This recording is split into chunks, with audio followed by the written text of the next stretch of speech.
नमस्कार, स्वागत है आपका दक्ष दर्पण में। मैं हूं आपके साथ नीलम सिंह। आइए बढ़ते हैं आज की कुछ खास खबर की ओर। आज हम चर्चा करेंगे कुरुक्षेत्र लोकसभा क्षेत्र के इंडिया गठबंधन के उम्मीदवार डॉक्टर सुशील गुप्ता को लेकर। यहाँ चुनाव में कई खास चीज नजर आ रही हैं। नंबर 1, कुरुक्षेत्र में लोग खुद चुनाव लड़ रहे हैं और कुछ हद तक भारतीय जनता पार्टी को सत्ता से बाहर करने को आमादा दिख रहे हैं। जो मतदान का समय नजदीक आ रहा है, इंडिया गठबंधन मजबूत होता दिख रहा है। यहाँ के विधायकों, पूर्व मंत्रियों, पंचायती राज व्यवस्था से जुड़े निर्वाचित प्रतिनिधियों का इंडिया गठबंधन के पक्ष में आकर खड़े होना एक खास संकेत है।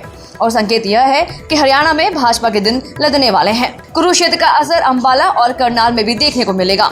कुरुक्षेत्र में लोग यह महसूस कर रहे हैं कि भाजपा उम्मीदवार के मोबाइल नंबर तक का किसी को पता नहीं है और इंडिया गठबंधन का उम्मीदवार अपना टेलीफोन खुद सुनता है और सबके जवाब खुद देता है। इससे भी लोगों को लगता है कि डॉक्टर गुप्ता की उपलब्धता में कोई दिक्कत नहीं आएगी। इसी संदर्भ में उनकी आशंका बलवती होती ही जा रही है कि भाजपा उम्मीदवार चुनाव जीत भी गया तो उनका मिलना तक आसान नहीं होगा।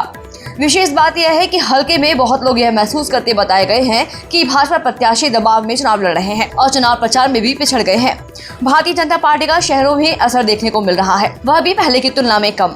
भाजपा के कार्यकर्ता आक्रामक होकर काम करते नजर नहीं आ रहे। हम पहले ही कह चुके हैं कि कुरुक्षेत्र में मंत्री सुभाष सुधा, खुद नवीन जिंदल मुख्यमंत्री और कुरुक्षेत्र के सांसद नायब सैनी, पूर्व मुख्यमंत्री मनोहर लाल की प्रतिष्ठा दांव पर है। इसके अलावा यह चुनाव इंडियन नेशनल लोकदल के नेता अभय सिंह चौटाला पर भी भारी पड़ सकता है। मौजूदा चुनाव में उनकी जमानत भी बच गई तो बड़ी बात मानी जाएगी।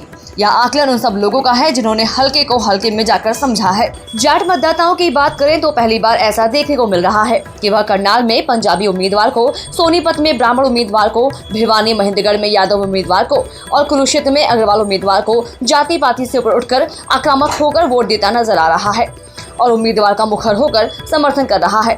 कमाल की बात यह है कि जाट ही नहीं, डॉक्टर सुशील गुप्ता को बड़ी संख्या में राजपूत, सिख, गुर्जर, सैनी, दलित और पिछड़े वर्ग के मतदाता खुला समर्थन कर रहे हैं। सुशील गुप्ता अपनी भाषण कला में भी पारंगत हैं और वह लोगों से उन्हीं की भाषा में बात करते हैं। सारे ऐसे मुद्दों पर चर्चा करते हैं जो चुनाव में कारगर सिद्ध होने वाले हैं।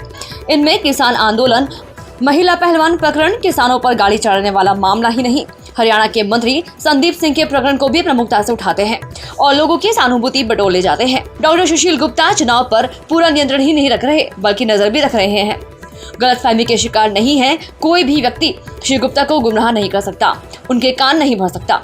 किसी भी व्यक्ति या मतदाता के मामले में वह खुद सोच विचार करके राय बनाते हैं और सकारात्मक व्यक्ति के रूप में लोगों को बहुत पसंद आते हैं। इस समय यह बात बड़े दावे के साथ कही जा सकती है कि जीटी रोड बेल्ट की बात करें तो कुरुक्षेत्र लोकसभा का चुनाव डॉक्टर सुशील गुप्ता, आम आदमी पार्टी, कुरुक्षेत्र हल्के के मतदाताओं, इंडिया गठबंधन और हरियाणा के लिए एक नया संदेश लेकर आने वाला है। कुरुक्षेत्र के मामले में सत्ता पक्ष को गलतफहमी का शिकार नहीं होना चाहिए। विशेषज्ञ इस बात का अभी से दावा कर रहे हैं कि चुनाव के अंतिम चरण में यहाँ इंडिया गठबंधन के पक्ष में एक तरफा माहौल देखने को मिल सकता है।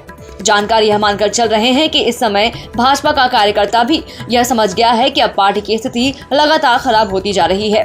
कुरुक्षेत्र में इंडिया गठबंधन की जीत की संभावना की खबर करनाल में हो रहे उपचुनाव को भी प्रभावित कर सकती है। इस विषय में 1-2 दिन बाद फिर चर्चा करेंगे। धन्यवाद। दक्ष दर्पण न्यूज चैनल के लिए चंडीगढ़ से संपादक धर्मपाल वर्मा की रिपोर्ट।